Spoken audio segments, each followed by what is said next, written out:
Hey, good morning. Whew, take a deep breath.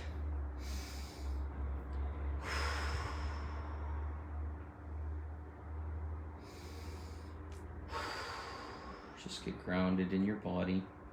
Listen to my voice. Relax and just be calm. Just feel that calm inside. Just begin. So, a word's been going around in my head this morning, and the importance of that word. The word is destruction. De-struction. So most of us take that word and we look at the aftermath of a bomb or some earthquake or something where everything's smashed and smoking and burning and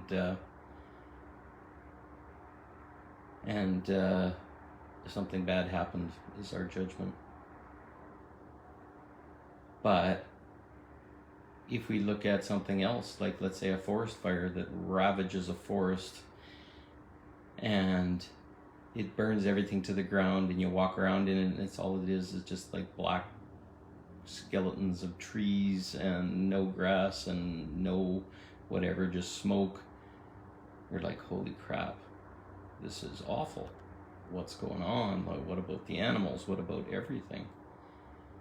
But we start to just spend a minute and we go back to that forest a week, a month, a year later. We're going to notice something.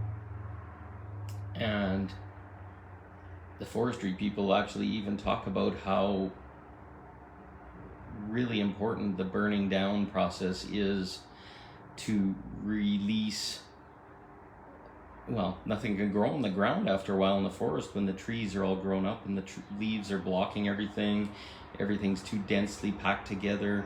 And the floor of the forest becomes hard because the moisture is not getting down in the same way.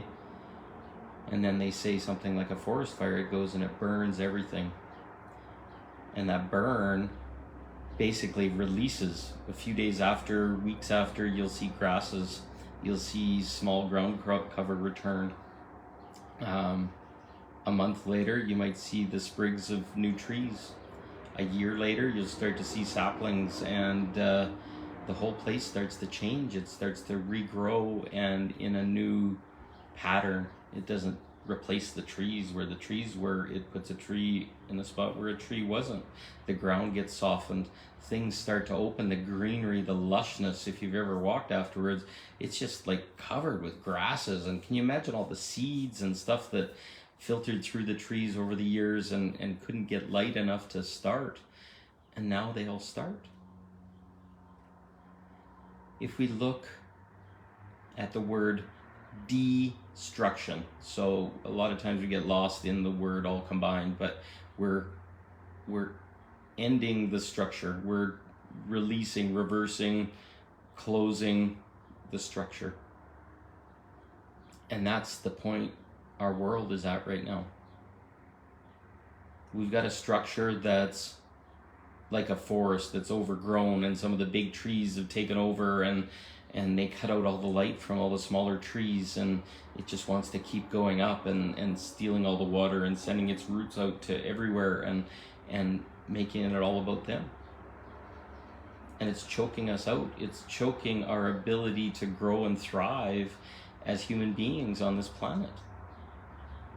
So a lot of stuff we're seeing in the news and the media and stuff like that looks like possible destruction, possible burning down of everything. And I'm just suggesting, based on my forest fire analogy I just said, that maybe this needs to happen. Maybe we need to thin out the world and burn everything to the ground, and that doesn't have to be scary.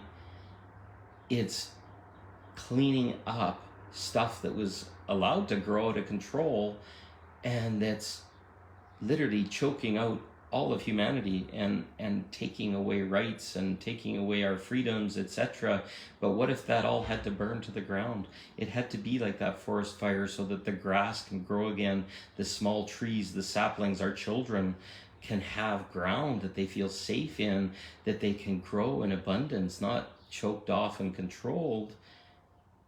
Maybe destruction's a good thing. Maybe this stuff that's going on in the world just means we got to go in our rabbit hole for a little bit and stick our head out once in a while the fire, or before the fire comes and after the fire goes, and just let it happen.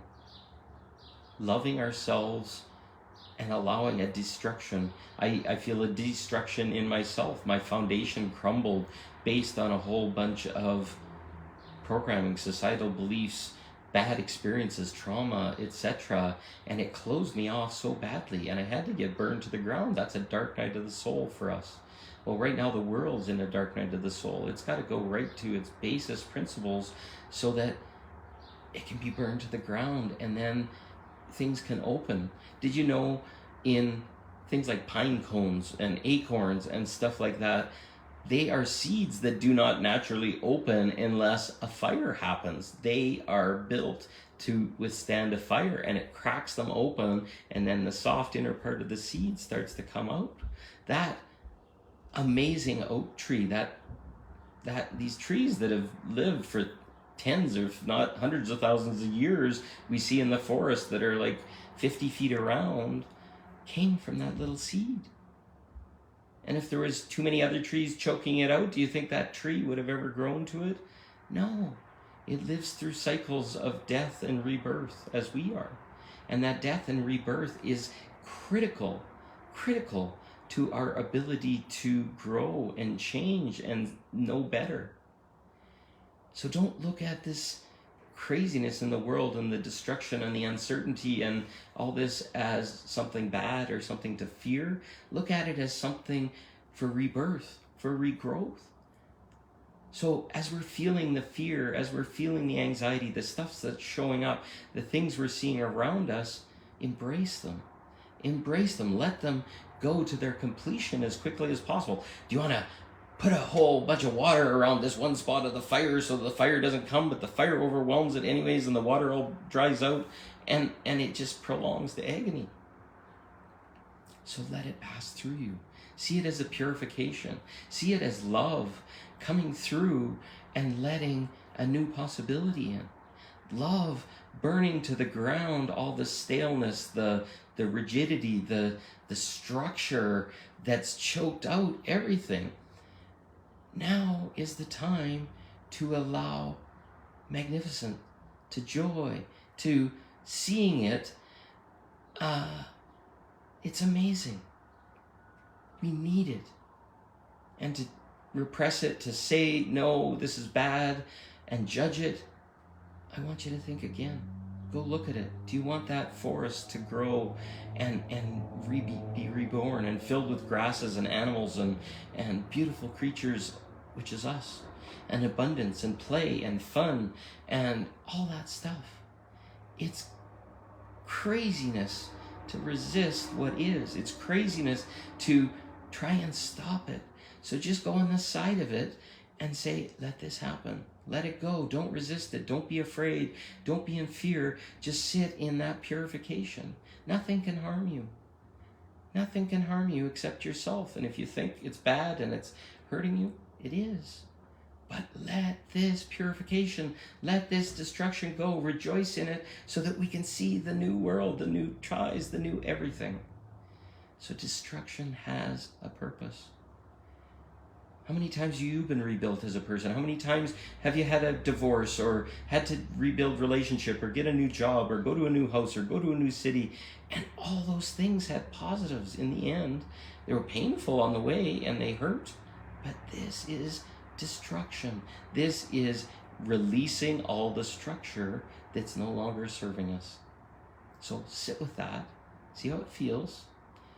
Make some statements below the video here about how you feel about it. But let's all rally around destruction and clearing and resolution so that we can all be free and our bonds will be set free and our cages will be burned to the ground and we can start fresh. because today's the new world, the new reality, and I'm looking forward to being there. I'm there. I destroy myself every day, and it's beautiful. So I love you. I hope this resonates. See you soon. Have a great day.